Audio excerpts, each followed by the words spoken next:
Hello, everyone, and welcome to this week's edition of TSFP. I'm Phil Kitromilides, host of the Spanish Football Podcast, and joined as ever by Mr. Sid Lowe, who as ever is very tired. He's also joining us from a hotel lobby somewhere in Valencia, which is where he's been able to squeeze in a bit of podding with his favourite Hellenic chum. Hello, Sydney. Hello, and I may or may not have just accidentally cut us off by putting the airplane mode on my phone and forgetting the fact that I was running all the internet off it. So it immediately cut us off. So apologies for that. I am back now. Yes. Okay. The listeners don't know that. This is take two. We've deleted that. I know, but they like a little bit behind the scenes, don't they? Everyone loves. There we go. Everyone loves a bit of that. BTS, Sid is tired and making technical errors, as per usual. He's been at a couple of games this weekend, so there's plenty for us to talk about. This is what happened on Matchday 3 on Friday. Elche continued their strong start to the season, beating Levante 2-0, while Valencia ended Getafe's 100% record. Sid was at Mestalla to see Los Che win by 3-0. Then on Saturday, the worst ever start to a season for Atletico Madrid under Diego Simeone continued. They could only manage a 1-1 draw at the Estadio Mendizorroza against Alavés. Oviedo got their first win in the top flight for a quarter of a century, beating Real Sociedad at home by 1-0. Lovely goal it was too, scored by Leander Dendoncker and made by Haitham Hassan. Sevilla got a much-needed win against lowly Girona, who are looking in all sorts of trouble. Sevilla winning by 2-0. And Real Madrid beat Mallorca 2-1 at the Bernabeu in a game which had a bit of controversy to it, not least because Real Madrid had 3 goals ruled out. Was there any controversy in it? Were they 3 correct decisions? More on that in just a moment. Sunday saw Celta Vigo score in the 94th minute. Borja Iglesias popping up to deny Villarreal a 3rd consecutive victory. It finished 1-1 at Balaidos. Athletic Club, big win for them away at Betis, winning by 2-1. And Espanyol continued their superb start to the season, beating Osasuna 1-0. The final game of Matchday 3 was a magnificent contest between Rayo Vallecano and Barcelona, which finished 1-1 at the Estadio de Vallecas. Now, it's shaping up to be quite a season in La Liga. Make sure you don't miss a thing. And come and join us over at patreon.com/TSFP. Thousands of you already have. Patrons get the Monday and Friday pods without any adverts, the Q&A pod and the bonus pod every week. Plus there's the newsletter. There's access to the Discord, access to the WhatsApp community. A certain level of patronship gets you access to the diary, to our Zoom calls as well. Membership starts at just €4.75 a month, just over €1 a week for all that lovely content around La Liga. Come and join us. Now, Sid, you were at Vallecas last night to see Rayo 1, Barça 1. I'm really not sure where to start with this one because so much happened. Where do we start? The pitch, the VAR, Joan Garcia, Rayo being amazing. Where do you want to start? I think we can wrap all of those things in, and this is kind of what I've been trying to get my head around today. I think we can wrap all of these things in as being a very, very Rayo Vallecano kind of night. A night that starts with protests, that has all sorts of things go wrong and somehow ends up being really good for it. That ends up being fun and exciting and chaotic and wild, which is the way that this Rayo team play, that feels like it fits the identity of not so much the club, because obviously institutionally the club's in a mess, the identity, if you like, of the fans and the players. And this is a team that didn't do what teams normally do when they get results against Barcelona, which is obviously to park the bus and to try and go long and to try and go into the space behind them. Now, they did do a lot of that, but they did it really relentlessly, very much on the front foot, trying to press Barcelona, trying to make life difficult for them, and really deserve the draw. In fact, deserved a lot more than the draw. As you said, part of the reason for it is that Joan Garcia had a brilliant game, made a couple of extraordinary saves. I think actually, in fairness, his best save, it was probably offside anyway. The very best of all of them, one where he moved just incredibly quickly. Well, the very best of them was the first one against Andre Ratiu in the first half. Where Ratiu there's another one in the second half that's even better, I thought, in terms of how quickly he moved and how far he moved. And I think that one might be offside. That he goes, I'm trying to picture it. He's going to his left, I think. Anyway, he made brilliant saves. He was absolutely fantastic. There were lots, yeah. And then, of course, as you say, that they're a goal down because of a penalty, which VAR wasn't there to overturn. I don't know if VAR would have overturned it, because while I think the decision is wrong, and while the referee admitted at half-time that the decision is wrong, I don't know if it's sufficiently wrong for VAR to have overturned it, in the sense that I don't know this year they're talking about a light touch on the VAR. They might have left it alone. I honestly don't know that. But anyway, the point was there was no VAR, which kind of adds that sense of chaos, adds that sense of this being a bit of a shambles. I can't remember who it was yesterday. It might have been Inigo Perez saying post-game, this doesn't look good for La Liga. It's a league this shouldn't be happening. Inigo Perez was so angry when he found out. He said for a moment, "I'm taking the players off the pitch. We're walking." Yeah, that's how angry he was. It was heat of the moment stuff, but yeah. It was. He kicked over the little iPad that they have in front of the bench, and he said, right, that's it, we're going. And then he said after the game, I really love listening to Inigo Perez. It's so reasonable about everything. Sometimes you'd like him to be a little bit less reasonable. And so, of course, he has this moment when he loses his head during the game, and he says post-game, I lost my head, and I'm ashamed of myself. He said, I'm ashamed of myself because the referees have a really hard job. I don't want to have a go at them. He said, but the thing that upset me wasn't so much that there was no VAR, as that there was no protocol for deciding what to do when there's no VAR. He said, because we were told at the start of the game, there's no VAR and they're trying to fix it. And he said, you can't have a situation in which there's no VAR, then it comes back for a bit, then it goes again a bit, and then it comes back for a bit, and then it's gone again. And that is the thing, because it conditions the way players play. And I think he's right, by the way. It conditions the way that referees referee as well, in terms of how quickly, for example, a linesman puts his flag up, in terms of where exactly the referee puts the bar for fouls and so on. I personally think referees are more keen to give fouls than they used to be, because they think, well, if I get it really wrong, the VAR will correct it anyway. And so that's why he was so angry. I thought this got overlooked, but I think the best phrase, or the most telling phrase he said, was when he's talking about this and the problems, he says, ojo, which is, how would you say that in English? Like, look out, be careful. But, let's not forget something. He said, ojo, it could be that the technical fault was Rayo's. He said, and it wouldn't surprise me, which I thought summed it up amazingly. Yes. Which middling Premier League side do you think Inigo Perez will go to in a couple of years' time and take into Europe? Well, do you think the process is that Andoni Iraola moves on and he takes Bournemouth? I suppose that's quite likely. I mean, he said something else that I thought was very interesting post-game. He was talking about half-time, and of course the penalty was pretty close to half-time. He says, so I went off at half-time and I was furious, and then I realised in myself that I didn't need to pass that fury on to the players. I didn't need to go on about what had happened. And I actually needed to calm myself down. And he said, I'm really lucky because when I talk, I can see that they're listening because they're looking at me in the eye. And what he did and what they all did was come out in the second half, having already had a very good first half, and have what I thought was a phenomenal second half. I thought they took Barcelona to pieces. And I thought they were, which is kind of why I'm writing about them today, because in a way, it doesn't matter that they didn't win. It was that this was a very Rayo Vallecano kind of night, playing a very Rayo Vallecano kind of way. And what was supposed to be a night when the fans had refused to support the team, they said, we're going to go on strike. They ended up making loads of noise because they were enjoying themselves too much to stop.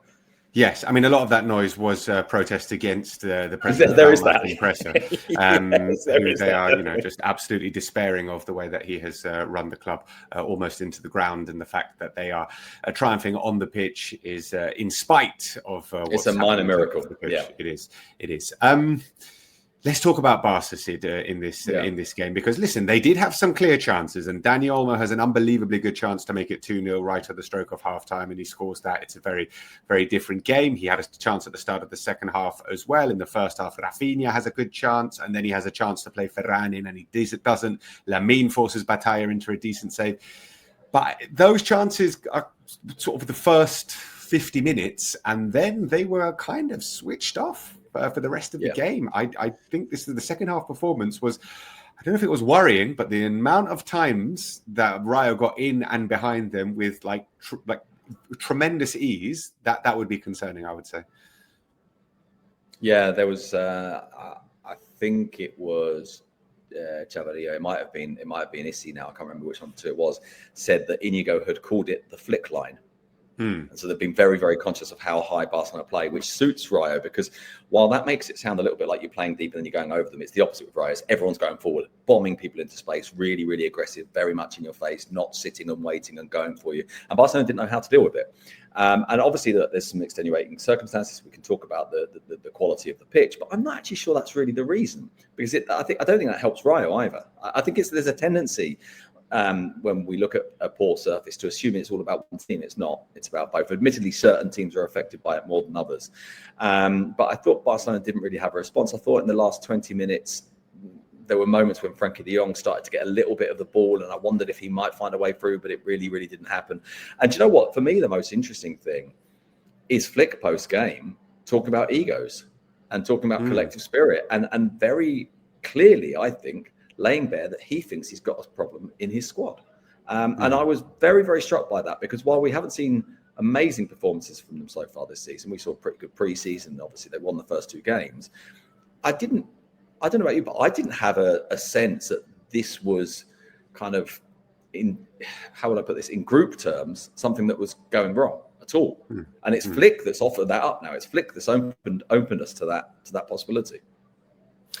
Flick starting with Pau Kubasi and Andreas Christensen on the bench, starting with Pau Kubasi and Araujo on the bench, and we had Christensen and Eric Garcia, the starting centre-back pairing, which was quite eye-catching. I mean, I know he likes Eric Garcia and he's used him quite a lot, and I think he feels like he's got a role in this team, but I just felt like, were they being punished for previous performances? Was he trying things out? Why play those two in this game?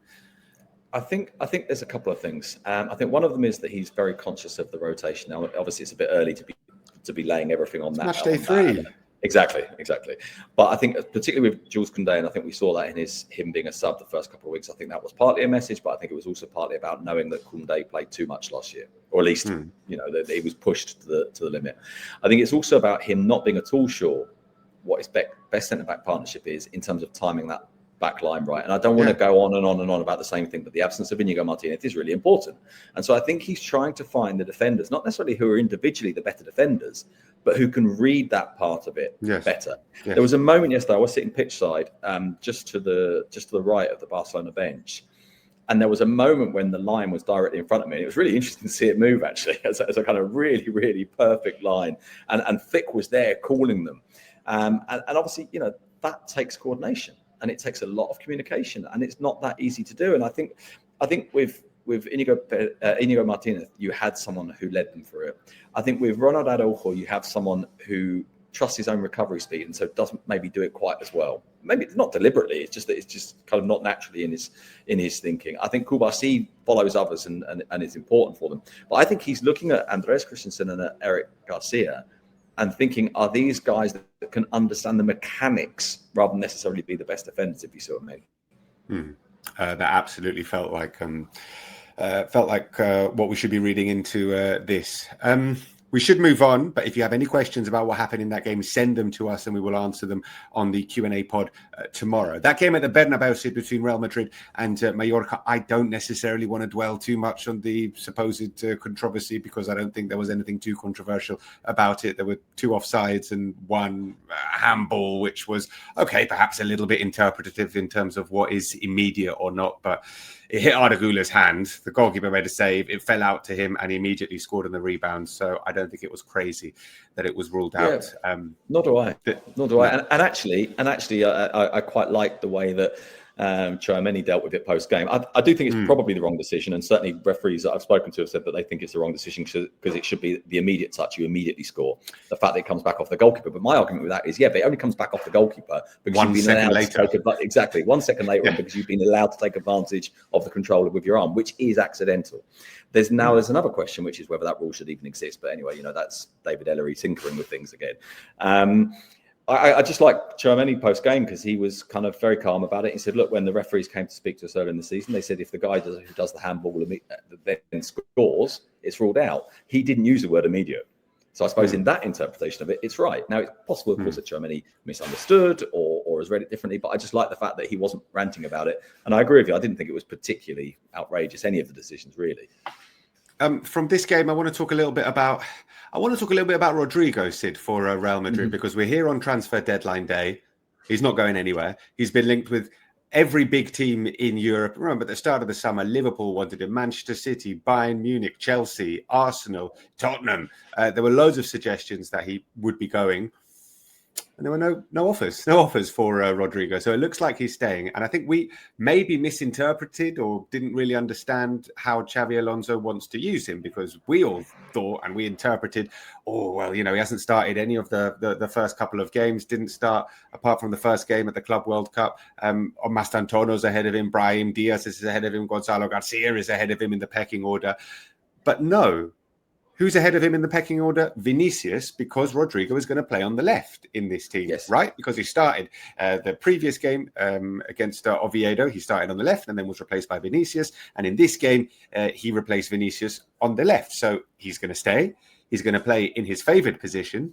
The only problem is that he's going to get a lot less minutes than he would like in a World Cup year, because his compatriot Vinicius is ahead of him. Is that fair analysis of what's going on here? I think that's a very fair analysis. I'd just like to add one little dimension to it, which is I think that Xabi Alonso is clearer now than he was 6 weeks ago that Mbappe can play through the middle.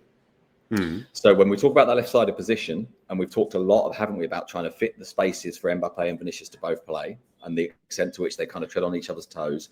And I think if Xabi Alonso had decided that he wasn't convinced that Mbappe could be right through the middle and that he wanted someone like Gonzalo or a reference point, and Mbappe plays off them to the left, then he has a problem, because then he has 3 players for that position and 3 really, really good ones. And then at that point, maybe he's a bit more keen to say, okay, we need to find a solution for Rodrygo and push him out.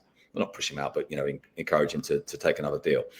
And I think the fact that Mbappe is now not part of that equation helps. And so you can say to Rodrygo, look, Vinicius is probably first choice, but you're going to get a lot of minutes this year, and you're going to get them on the left. And the other tiny bit to add to what you were saying, the other dimension in this is that Rodrygo himself wants to play on the left, not on the right. So even if it means being second fiddle to Vinicius, it's the position he wants to play in. Okay, let's discuss a historically bad start to the season for Atletico Madrid. They were held at the Estadio Mendizorroza. They took the lead early on with Simeone, son of Diego, scoring a goal that shouldn't have been allowed. He was in an offside position. It wasn't picked up by the VAR, and there was controversy there, but he scored. And then they almost immediately conceded. Sorloth giving away a penalty. It was dispatched, and Alavés picked up a point in a game which they've consistently had the best of Atletico Madrid. We were talking about it on the preview pod that Atleti hadn't won there, I think, in 4 years. They consistently struggle when they go to Mendizorroza. And so what happened, Sid? What happened in this game where Atletico Madrid again started pretty well, again scored the first goal, as they have done in each of the 3 matches, and again just faded? Yeah, I think it's slightly different to Espanyol. I think it's a little bit different to Elche, but more similar. I think this is the worst of the 3 by some way. I think this is a team that just didn't play well at all. And Simeone talking post-game about that lovely word that we can never properly translate, contundencia. Being decisive, that when you land the blow, it lands. When you defend, you get rid of it. You don't mess around. I suppose it's the no pissing about of football, isn't it? It's, you get a chance, it goes in the net. You have to defend, it gets out the area. And he was saying that wasn't happening. Now, I think there's a couple of problems I have with that. I think first problem is that it totally takes out of the equation how you've played, and they played badly. Because what it does is it puts the flaws at one end of the pitch and the other end of the pitch. The other thing I think it does is I think it points upwards for the blame and it points downwards for the blame. Because when it's contundencia, you can either be pointing upwards because you're saying, well, I haven't got the defenders who naturally have that, or I haven't got the forwards who naturally have that, or you're pointing down and saying those dickheads missed. It's a way, I think it's a way of shifting blame. I don't know if it's necessarily deliberate. I don't think it's necessarily quite as pointed as I'm making it sound. But essentially, it's a way of not offering an analysis. Because I completely agree. I completely agree, and I got exactly that sense of that sense when I was listening to those quotes from Simeone on Saturday after the game. I was thinking, well, hold on a second, contundencia. We missed efficiency in front of goal and blah blah blah. Look how many chances did they have in this game? Not too many. Antoine Griezmann hits the post. Griezmann hits the post in a game. I mean, the XG is 1.06. I mean, they scored 1 goal. That was their XG. It was not like they had an unbelievable amount of chances. So I don't know. I don't necessarily buy that it's a lack of efficiency in front of goal. It is true And if we go back in each game, you can pinpoint moments. So there's that moment in Espanyol where there's a beautiful move, and I think it's Marcos Llorente Alvarez who hits the post from inside Alvarez, the penalty area. It's Alvarez. And then there's the Alex Sorloth chance, through on goal against Elche to make it 2-0, and that probably would have changed things as well. And then there is Antoine Griezmann hitting the post from a difficult angle, but from 4 yards out. So maybe that's what he's talking about, but you can't just base your entire analysis on missing a couple of chances. No, I mean, and even if you're right, you know, even, as you say, even if you can pick up on those three. I mean, but that's not an analysis. We should have scored our chances. Okay. Exactly. Oh, yeah, that's not an analysis. Right, yeah, we know that's an analysis if everything else is okay. But if the structure around it isn't working, then it's not much of an analysis. I'd like to go a little bit broader here and just say something that I said to you and out at the weekend on the WhatsApp group, just very simply. And we said this in the summer, with the exception of Alex Baena. And I even think Alex Baena doesn't really count because he's not as good as Antoine Griezmann was 18 months ago. So, all right, or not as good as Antoine Griezmann even was at this stage of last season. Because I think until Christmas last year, Antoine Griezmann was brilliant. You look at the players that Atletico Madrid have signed, is there a real leap in quality there? I don't think there is. I think their team's weaker with the departure of Rodrygo de Paul. You look at that midfield is a lot more plodding than it used to be. Admittedly, Rodrygo de Paul was very erratic. You know, you didn't always get those performances out of him. Yeah. When he was good, he gave you things that no one else gives you. And then the problem now isn't just that no one else does give you that, it's no one else can give you that, I don't think, in that midfield. Yeah, I was looking at some of the signings and thinking about the people who have gone off the back of your comment about that. You know, none of them have really sort of improved the squad. And okay, Almada's the squad I think they have. The 11 is my issue. The 11. Okay, so Almada's come in to, broadly speaking, replace Rodrygo de Paul. We'll see whether or not that improves. Baena has come in to replace Griezmann, essentially, which remains to be seen. Ruggeri has come in to replace Reynildo Javigalan, and it was such a poor start that he had to be dropped. Sometimes Lino, yeah. Yes, he had to be dropped. So, yeah, I don't know. Maybe you're right. I mean, Hanchko seems to be doing okay, but it's a really poor start for Atletico Madrid, bearing in mind who they have played as well. You know, Espanyol, Elche, and now Alavés. Three teams who are going to be in the bottom part of the table, or not, if Espanyol's brilliant start continues. But we'll see. I mean, this is a very winnable first 3 matches, and they haven't won. 2 points from 9. They are below Oviedo in the table, Sid, the mighty Oviedo, who finally got a win. Continue. Yeah. They beat Real Sociedad, and Real Sociedad are looking poor, to be honest with you. You know, don't want to dampen the Oviedo party. That was great. But I thought, you know, Real Sociedad are looking like a shadow of the team that they were a couple of seasons ago. Talking about weakening the starting 11, bloody hell, look at what their starting 11 was. Some of the players that have been in that starting 11 over the last couple of years, and look where they are now. And they are miles away. I'm afraid they are. And I don't know how bad this will be, because I feel like they're still too strong to get themselves dragged into a relegation battle. But I think we might see bits of the season where they're kind of, you know, hovering around 13, 14, and they start to get a little bit nervous. And I think they're probably good enough to pull up to 7th, 8th, 9th, maybe something like that. But I'm not 100% sure, you know. I'm not 100% sure about that at all, because I look at them and I really like Mikel Oyarzabal. But then I don't, and obviously Taki Kubo when he's at his best. But I don't look at that team and think, yeah, there's lots of good players in there. Speaking of players leaving and weakening the starting 11, Sevilla won at the weekend, but they are losing Dodi Lukebakio. He's joining Benfica, which is an absolutely massive blow for them. And we spoke about this, I think, last week, and suggested if they lose Dodi Lukebakio, they will be in big trouble. They are losing him for, you know, around about 22 million euros, 20 million euros. I think it says a lot for where Sevilla are. They're losing their best player to Benfica for 20 million euros. The plan to limit the effect of his leaving is to sign Alexis Sanchez, Sid. Yeah. Alexis Sanchez is still going, and he's about to sign for Sevilla, which seems weird. I mean, I honestly don't know what to say. I honestly don't know what to say. I have no idea where he's been the last couple of years. I mean, presumably playing football Well, I somewhere. guess so, but Yeah. like genuinely, I mean, it's a terrible thing to say. I should be prepared for this. I should know. I don't know. I mean, fortunately, we have this information at the touch of a button. He's been at Udinese after being at Inter Milan, Marseille, Inter Milan. Yeah, I mean, fine. But this is weird. He's 36. And is this the answer? And they've signed Cesar Azpilicueta as well. So I think the stopgap short-term signings for Sevilla to try and stop them going down, basically. It is pretty bad situation. Let's turn it the other way around as well. Talking about the players that are here to replace Dodi Lukebakio. Also, his departure for 22 million euros. I don't know about you, that doesn't seem very high to me. No, and it's to Benfica as well. All due respect to Benfica, big club with history in Europe and blah blah blah. But it's aside from Portugal coming to get your best team. It's not, you're not selling him to 40 million euros to the Premier League or 45, 50 million. Big money to the Premier League. It's crazy. Sid, speaking of big money to the Premier League, the incredible, rapid, bonkers rise of Christantos Uche continues. He's in London to sign for Crystal Palace.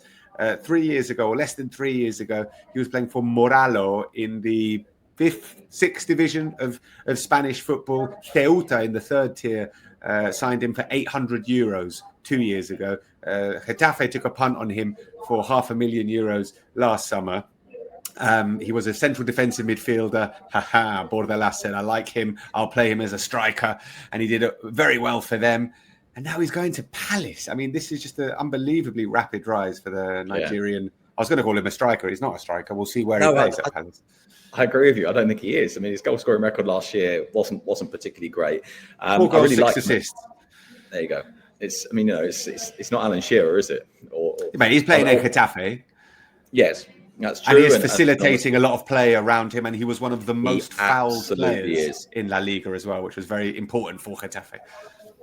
Yes, absolutely. And of course, one of the reasons why he's the most fouled player is because some of the time he's not fouled. And the game plan is to go down and ask for a foul. And he was quite good at that, to be fair.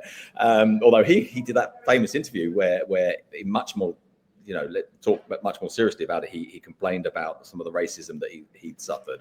But he also talked about the refereeing side of things. And he complained a lot about saying, I don't get the fouls that I get fouled all the time and the referees don't give it and it hurts. And then I was watching him play really closely the game after that interview, thinking, it feels a bit like the other way around to me, to be perfectly honest with you. But he's really improved, actually. I think his ability to hold people off has always been there because he's strong, because he's tall, because he uses his body well. But I think the smoothness of his movements with the ball has definitely improved. It was very, very noticeable at Mestalla how well he pulled away from people, how good he was at, as you say, about making things happen around him and bringing others into play. I'm not really sure what kind of role he's going to have in England, but partly because, as you pointed out already, I'm not sure where he's going to play. I don't know if I would suspect they haven't signed him as a forward. I would suspect not, but maybe. We'll see. If we're talking about signings, we also have to mention we've got the here we go for Anthony to Manchester United. Finally, Sid. It's been a long time coming, but it looks like Anthony is going to come to Betis on a permanent deal as well. I was very dubious that this deal could happen. I thought that the numbers were just too far away. So credit to Betis for making it happen for about 25 million euros, which is still big money for him, for Betis. They've got to pay big wages for them to Anthony as well. So it's a big punt that they're taking as well. Manchester United taking a massive loss on a player who cost nearly 100 million euros 2 seasons ago. It didn't work. Get out. But Betis, I don't want to say, they're not mortgaging their future, but there's a lot of money going into this Anthony deal. So he needs to deliver now for them.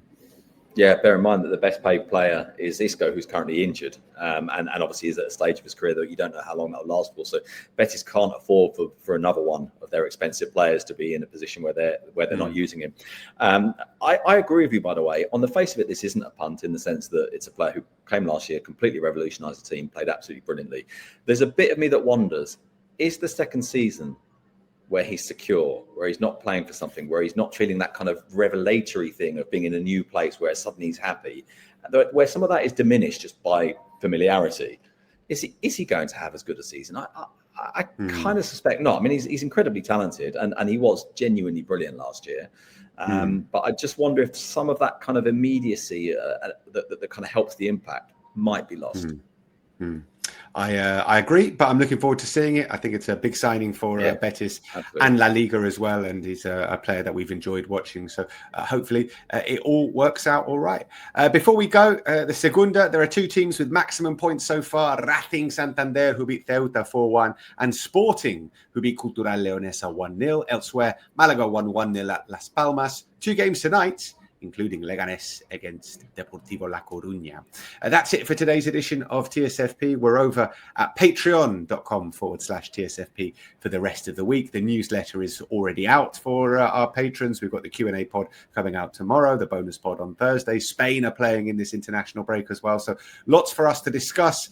Come and join us. And if you don't want to do that, it's all right. We'll do some free podcasts wherever you get your podcasts on a Monday and a Friday. So make sure you listen to them. Adios, amigos. Cheerio.